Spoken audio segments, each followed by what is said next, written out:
Hello everyone. हम Pakistan affairs की जो लेक्चर सीरीज़ है वो हम चला रहे हैं।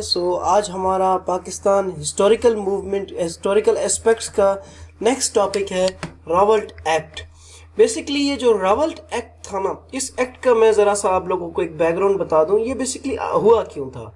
ये इसलिए हुआ था कि वर्ल्ड वार वन में जो ब्रिटेन है वो एक्टिवली पार्टिसिपेट कर रहा था। अब उसमें ये था कि जो ब्रिटेन की जो दूसरी कॉलोनीज वगैरह थी वहाँ पर वो लोग रिवोल्ट कर रहे थे दूसरी कॉलोनीज के, यानी कि अफ्रीका में या बाकी सब कॉन्टिनेंट में। तो उसको ये डर था कि यहाँ के लोग भी कहीं रेवोल्यूशन शुरू ना कर दें, यानी कि अपोजिशन शुरू ना कर दें हमारी। तो उन्होंने ये एक एनार्किकल एक्ट लाया था। तो इसीलिए इसको जो है एनार्किकल और रेवोल्यूशनरी क्राइम एक्ट ऑफ 1919 कहा गया, जो कि मशहूर है रावल्ट एक्ट के नाम से। ये एक लेजिस्लेटिव काउंसिल एक्ट था जो कि इंपीरियल लेजिस्लेटिव काउंसिल ने अप्रूव किया था दिल्ली में 18 मार्च 1919 को, इंडिफाइनेटली एक्सटेंडिंग द इमरजेंसी मेजर्स, यानी कि इंडिफाइनेटली इमरजेंसी मेजर्स बढ़ा दिए थे ऑफ प्रिवेंटिव इंडिफाइनेट डिटेंशन, यानी कि इनडिफाइनेट डिटेंशन भी इसमें हो सकती थी। इनकार्सिरेशन विदाउट ट्रायल आप कर सकते थे, जुडिशियल रिव्यू हो सकता था। Enacted in the defence act of 1950 during the first world war. It was enacted in light of a perceived threat from revolutionary nationalists to organizations of re-engaging in similar conspiracies during the war, which the government felt the lapse of the Defense of Indian Act would enable. अब basically हुआ क्या था कि 10 दिसंबर 1919 में government ने एक committee appoint की 6 members की। उसका हेड जो था वो था सिडनी रावल्ट जो था वो इसका हेड था।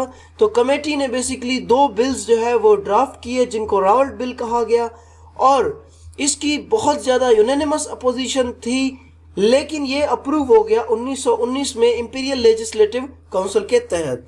बहुत सारी इसकी अपोजिशन हुई, लेकिन ये इसके अप्रूवल को कोई रोक नहीं पाया। इसके मेन पॉइंट्स क्या थे? इसके मेन पॉइंट्स बेसिकली एनार्किकल थे, इसीलिए इसको एनार्किकल और रेवोल्यूशनरी एक्ट भी कहा जाता है। इसका पहला पॉइंट था the government was authorised to discard any bail और बॉन्ड ऑफ एनी बॉडी, यानी कि किसी भी बेल को, किसी भी बॉन्ड को वो डिस्कार्ड कर सकता है किसी भी टाइम। गवर्नमेंट को ये अथॉरिटी दी गई।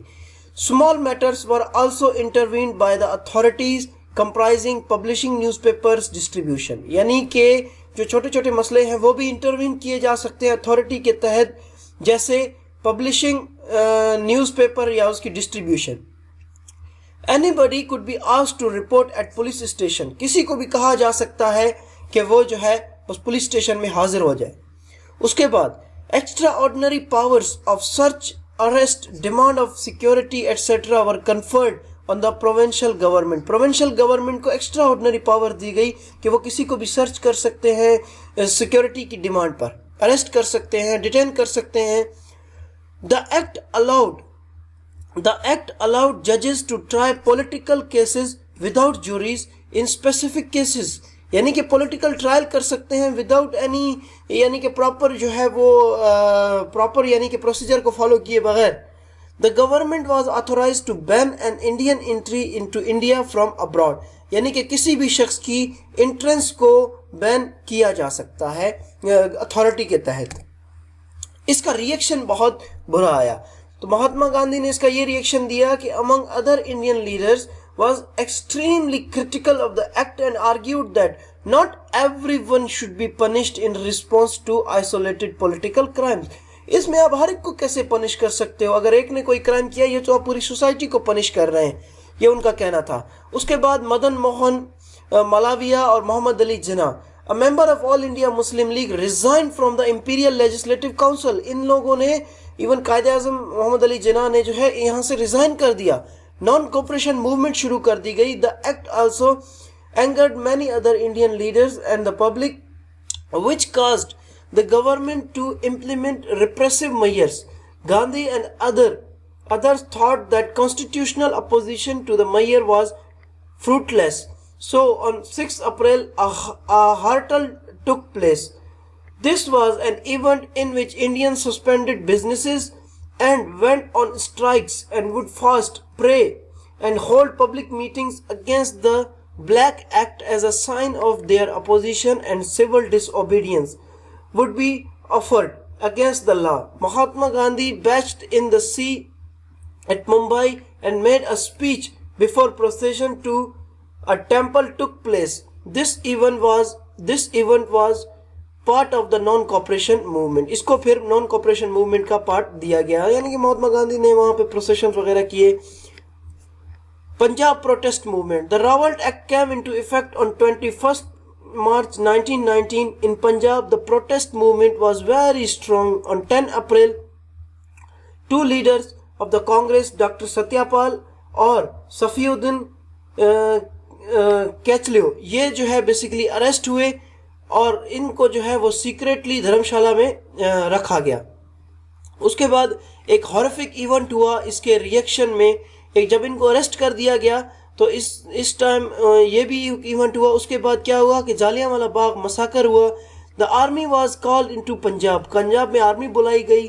13 अप्रैल को लोग जो थे वो नेबरिंग विलेज में एक बैसाखी डे एक सेलिब्रेट किया जाता था वहाँ पर, उसमें सेलिब्रेशन में वहाँ पर इकट्ठे हुए थे and to protest against deportation of 2 important Indian leaders in Amritsar. यानी कि ये जो दो हैं सफीउद्दीन कैचलियो और सत्यापाल, इनको जो है वो डिटेन किया गया है. इन सिलसिले में उनको वहाँ पे रखा गया, which led to the infamous Jallianwala Bagh massacre 1919.